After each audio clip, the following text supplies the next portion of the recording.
नमस्कार और the deep dive में आपका स्वागत है। नमस्कार। आज 2 दिसंबर 2025 है और हम कुछ ऐसे करंट अफेयर्स को समझने की कोशिश करेंगे जो यूपीएससी की तैयारी के लिए बहुत ज़रूरी हैं। जी, और ये इस विश्लेषण का पहला भाग है। हाँ, और एक बात और, हो सकता है कि इनमें से कुछ विषय हमने पहले भी छुए हों, तो ये एक अच्छा मौका है उन्हें फिर से दोहराने का। बिल्कुल, एक तरह से रिवीजन भी हो जाएगा। आज की चर्चा बहुत दिलचस्प होने वाली है। हम पश्चिमी घाट में मिली एक बिल्कुल नई नीले रंग की डैमसेल फ्लाई की बात करेंगे, जो सिर्फ एक कीट नहीं बल्कि हमारे पर्यावरण की सेहत का पैमाना है। फिर देखेंगे कि जम्मू कश्मीर के शहद और दार्जिलिंग के संतरे को मिली जीआई टैग की पहचान के पीछे की कहानी क्या है। और हम लोकतंत्र के एक गुमनाम नायक, बूथ लेवल ऑफिसर यानी बीएलओ की भूमिका को भी समझेंगे। और एक ऐसी खबर जो मुझे व्यक्तिगत रूप से बहुत पसंद आई, 72 साल बाद भारत में एक अनोखे झींगे का फिर से मिलना। तो चलिए इस ज्ञान के सफर को शुरू करते हैं। तो आज पर्यावरण से जुड़ी जो खबरें हैं वे सब खोज के बारे में हैं। कुछ नया मिला, कुछ दशकों बाद फिर से दिखा। और ये खोजें हमें हमारे जंगलों और नदियों की सेहत के बारे में बहुत कुछ बताती हैं। बिल्कुल, शुरुआत करते हैं पश्चिमी घाट से आई एक ऐसी ही खबर के साथ। जी, कर्नाटक के कोडांगू जिले में वैज्ञानिकों ने डैमसेल फ्लाई की एक नई प्रजाति खोजी है। अच्छा। इसका नाम प्रोटोस्टिक्टा सूर्यप्रकाशी रखा गया है। यह नाम प्रसिद्ध वनस्पति शास्त्री स्वर्गीय डॉक्टर सूर्यप्रकाश शेनॉय के सम्मान में है। तो ये सिर्फ एक खूबसूरत कीड़ा नहीं है, बल्कि एक तरह का बायो इंडिकेटर है। मेरा मतलब, जहाँ ये प्रजाति मौजूद है वहाँ का इकोसिस्टम स्वस्थ है। आपने बिल्कुल सही पकड़ा। यूपीएससी के पर्यावरण सेक्शन के लिए ऐसे उदाहरण बहुत काम आ सकते हैं। हाँ। इसकी चमकीले आसमानी नीले रंग की खूबसूरती से ज्यादा महत्वपूर्ण इसका एक संकेतक होना है। इसे कोडागू शैडो डैमसेल भी कहते हैं। और शायद ये अपने परिवार का सबसे पतला सदस्य है। जी हाँ, लेकिन इसकी सबसे बड़ी खासियत यही है कि ये साफ, ठंडे और छायादार माहौल में ही पनपता है। तो इसका एक दूसरा पहलू भी है, मतलब क्या ये प्रजाति बहुत ज्यादा संवेदनशील है? जरा सा भी प्रदूषण हुआ तो ये सबसे पहले गायब हो जाएगी। एकदम सही।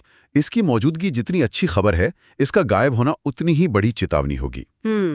ये हमें बताता है कि विकास की योजनाओं को बनाते समय ऐसे संवेदनशील इकोसिस्टम का ध्यान रखना कितना जरूरी है। और इसकी पहचान कैसे होती है? इसकी गर्दन और शरीर के सिरे पर एक अनोखा नीला धब्बा होता है और ड्रैगन फ्लाई की तरह ये धूप में नहीं बल्कि घनी छांव में रहता है। अच्छा, इसलिए इसे खोजना और भी खास हो जाता है। बिल्कुल। प्रकृति के ये अद्भुत संकेत सिर्फ जमीन पर ही नहीं, पानी के नीचे भी मिल रहे हैं। कर्नाटक और उड़ीसा में एक ऐसी ही हैरान करने वाली खोज हुई है। हाँ, एक ऐसे जीव की जो 72 साल तक किसी को दिखाई नहीं और अचानक मिल गया। आखिर ये इतने साल तक कहाँ छिपा था? ये वाकई एक रोमांचक खोज है। ये बैम्बू श्रिम्प है, जो मूल रूप से दक्षिण पूर्व एशिया का मीठे पानी का झींगा है। 72 साल बाद? जी, 72 साल बाद इसे भारत में फिर से देखा गया है। इसके कई नाम हैं, जैसे वुड श्रिम्प या फ्लावर श्रिम्प। और मैंने सुना है कि ये अपने मूड के हिसाब से रंग बदलता है। ये तो काफी अनोखी बात है। हाँ, ये इसकी सबसे दिलचस्प विशेषताओं में से एक है। जब ये सहज और खुश होता है तो इसका रंग चमकीला हो जाता है। और तनाव में फीका। जी, और खराब माहौल में रंग फीका पड़ जाता है। लेकिन इससे भी ज्यादा महत्वपूर्ण इसकी एक और आदत है। ये एक एम्फिड्रोमस प्रजाति है। एम्फिड्रोमस, इसका मतलब है कि इसके जीवन चक्र का कुछ हिस्सा मीठे पानी में और कुछ खारे पानी में बीतता है। बिल्कुल। अगर ऐसा है तो इसका मतलब तो ये हुआ कि हमारी नदियों और समुद्र का आपसी जुड़ाव बहुत जरूरी है। अगर नदी पर कोई बांध बन जाए या नदी का मुहाना प्रदूषित हो जाए तो इस जैसी प्रजातियों का तो पूरा जीवन चक्र ही टूट सकता है ना।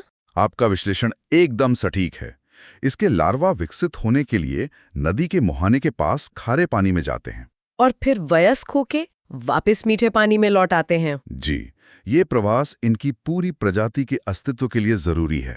और हाँ, ये एक फिल्टर फीडर है जो अपने पंखे जैसे अंगों से पानी में मौजूद सूक्ष्म जीवों को खाता है। मतलब एक तरह का प्राकृतिक वाटर प्यूरिफायर भी है, कह सकते हैं। इन नई और दोबारा खोजी गई प्रजातियों को बचाने के लिए संरक्षण कितना जरूरी है, इसका एक अच्छा उदाहरण हमें सरिस्का टाइगर रिजर्व में देखने को मिल रहा है। जी, राजस्थान के अलवर जिले में अरावली की पहाड़ियों में बसे सरिस्का टाइगर रिजर्व में बाघों की संख्या बढ़ रही है। तो अब निगरानी के लिए नई तकनीक अपना रहे हैं। हाँ, अब इस बढ़ती आबादी की निगरानी के लिए प्रशासन ड्रोन जैसी आधुनिक तकनीक का इस्तेमाल कर रहा है ताकि इंसानी दखल कम से कम हो। परीक्षा के नजरिए से सरिस्का की कहानी में सबसे अहम बात क्या है? मुझे लगता है इसका बाघों के पुनर्वास का सफल मॉडल। ये अपने आप में एक केस स्टडी है। निश्चित रूप से। सरिस्का दुनिया का पहला टाइगर रिजर्व है जहां बाघों को सफलतापूर्वक फिर से बसाया गया। क्योंकि 2004 में तो वहां से बाघ पूरी तरह खत्म हो गए थे अवैध शिकार की वजह से। जी, ये एक राष्ट्रीय शर्म की बात थी, लेकिन उसके बाद यहां बाघों को रीलोकेट किया गया और आज नतीजा हमारे सामने है। यह प्रोजेक्ट टाइगर की सफलता का एक बड़ा प्रतीक है। और यहाँ की वनस्पति की बात करें तो धोक के पेड़ इस जंगल की खास पहचान है। बिल्कुल, जो शुष्क पर्णपाती वनों का हिस्सा है। पर्यावरण की तरह ही हमारी सांस्कृतिक और कृषि विरासत की भी अपनी एक खास पहचान होती है, जिसे अब जीआई टैग के जरिए सहेजा जा रहा है। जी, तो ये जीआई टैग एक तरह से उस जगह का कॉपीराइट है उस चीज पर। जैसे शैंपेन सिर्फ फ्रांस के शैंपेन इलाके की ही हो सकती है। क्या बढ़िया एनालॉजी दी है। बिल्कुल, आप इसे ऐसा ही समझ सकते हैं। अच्छा, जीआई टैग या भौगोलिक संकेतक किसी उत्पाद को उसकी खास भौगोलिक पहचान की वजह से मिलता है। ये इस बात की गारंटी है कि वो उत्पाद असली है। और उसकी गुणवत्ता उस जगह की मिट्टी, पानी और वहां के लोगों के हुनर की वजह से है। एकदम सही। भारत में ये 1999 के एक कानून के तहत दिया जाता है और 10 साल के लिए वैध होता है। हाल ही में प्रधानमंत्री ने मन की बात में भी इसका जिक्र किया था। कौन से 2 उत्पाद थे जो चर्चा में आए? पहला है जम्मू कश्मीर के रामबन जिले का रामबन सुलाई शहद। ये शहद मधुमक्खियां हिमालय में खिलने वाले सुलाई के फूलों से बनाती हैं। और ये अपने औषधीय गुणों के लिए बहुत मशहूर है। जी। और दूसरा है पश्चिम बंगाल का दार्जिलिंग मैंड्रिन संतरा, जिसे हाल ही में जीआई टैग मिला है। इसे स्थानीय लोग सुंतला कहते हैं ना? हाँ, ये दार्जिलिंग चाय और डल्ले खुरसानी मिर्च के बाद उस क्षेत्र का तीसरा जीआई टैग वाला उत्पाद है। और प्रधानमंत्री ने शहद का जिक्र करते हुए शहद निकालने वाले एक खास समुदाय की भी बात की थी, ख्यामिन्युंगन जनजाति। जी, ख्यामिन्युंगन नागालैंड की प्रमुख जनजातियों में से एक है जो भारत और सीमा पार म्यांमार में भी रहती है। इनके नाम का मतलब भी बड़ा दिलचस्प है, महान नदी का स्रोत। हाँ, जो प्रकृति से इनके गहरे रिश्ते को दिखाता है। ये सदियों से चट्टानों से शहद निकालने की कला में माहिर हैं। तो इनकी अर्थव्यवस्था मतलब झूम खेती और शहद निकालना सीधे सीधे इनकी संस्कृति और त्योहारों से जुड़ी हुई है। बिल्कुल, इनका पूरा जीवन चक्र कृषि और जंगल पर आधारित है। इनके मुख्य त्योहार जैसे तोकुम सुमाई फसल बोने और काटने से जुड़े हैं।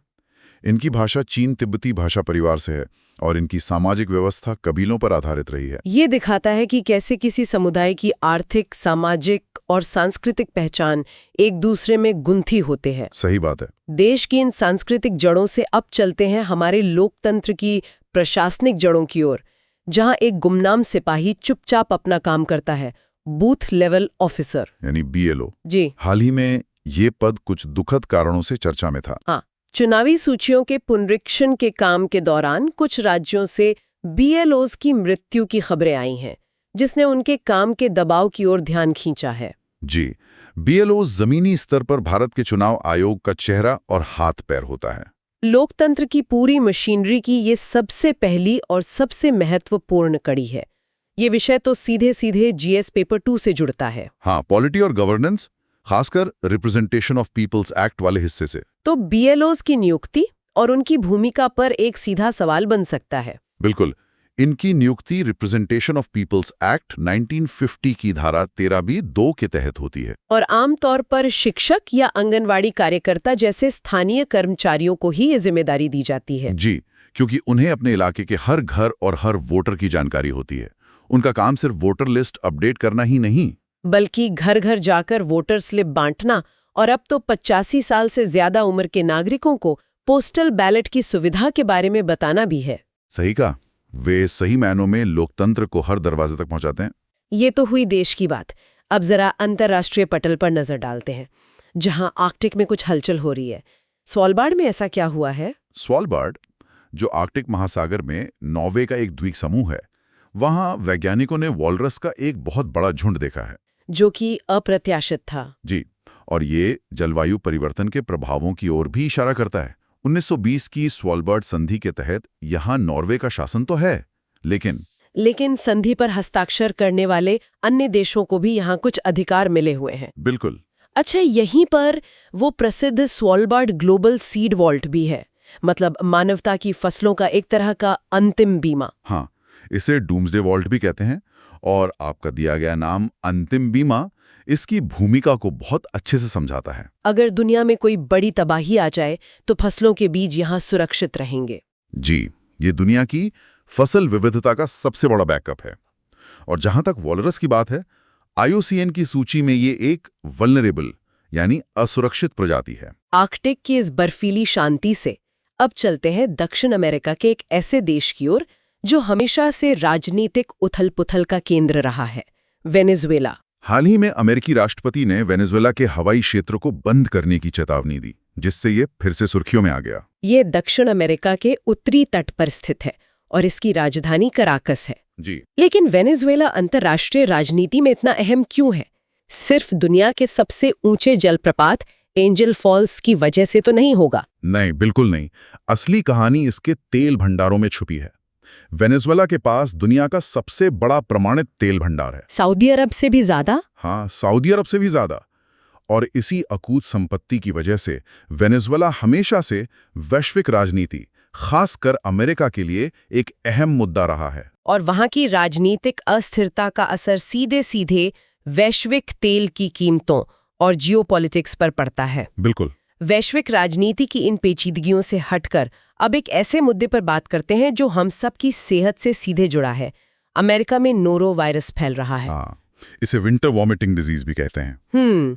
ये एक बहुत ही संक्रामक वायरस है जो पेट और आंतों में सूजन पैदा करता है, जिसे हम गैस्ट्रोएंटेराइटिस कहते हैं। लोग इसे पेट का फ्लू भी कह देते हैं, लेकिन ये बहुत भ्रामक है। जी, इसका श्वसन वाले इन्फ्लुएंजा वायरस से कोई लेना देना नहीं है। ये फैलता कैसे है और इससे बचने का सबसे अच्छा तरीका क्या है, खासकर जब इसकी कोई वैक्सीन भी नहीं है? ये संक्रमित व्यक्ति के संपर्क में आने से या किसी दूषित सतह, भोजन या पानी के जरिए बहुत तेजी से फैलता है। इसीलिए ये क्रूज शिप और स्कूलों जैसी बंद जगहों पर महामारी का रूप ले लेता है। जी, इसके लक्षण उल्टी, दस्त, पीठ में ऐंठन और बुखार हैं।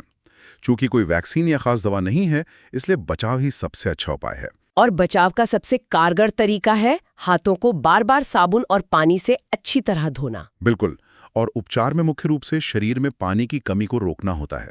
तो आज हमने पश्चिमी घाट की एक नई डैमसेल फ्लाई से लेकर लोकतंत्र की रीढ़ कहे जाने वाले BLO तक और दार्जिलिंग के संतरे से लेकर वेनेजुएला के तेल तक कई अहम विषयों को गहराई से समझा। आज की इस पूरी चर्चा से एक बात उभर कर सामने आती है, चाहे वो एक छोटी सी डैमसेल फ्लाई हो जो जंगल की सेहत बताती है, या किसी खास जगह का शहद जो वहां की पहचान बन जाता है। जी हाँ, ये सोचने पर मजबूर करता है कि आर्थिक विकास और भौगोलिक पहचान को साधते हुए हम अपने स्थानीय पारिस्थितिकी तंत्र के इन मौन संरक्षकों और सांस्कृतिक विरासतों को कैसे बचा सकते हैं। उम्मीद है कि ये चर्चा उपयोगी रही होगी। इस तरह के और विश्लेषण के लिए हमें लाइक और सब्सक्राइब करना ना भूलें। जल्दी मिलेंगे इस विश्लेषण के पार्ट 2 के साथ। नमस्कार।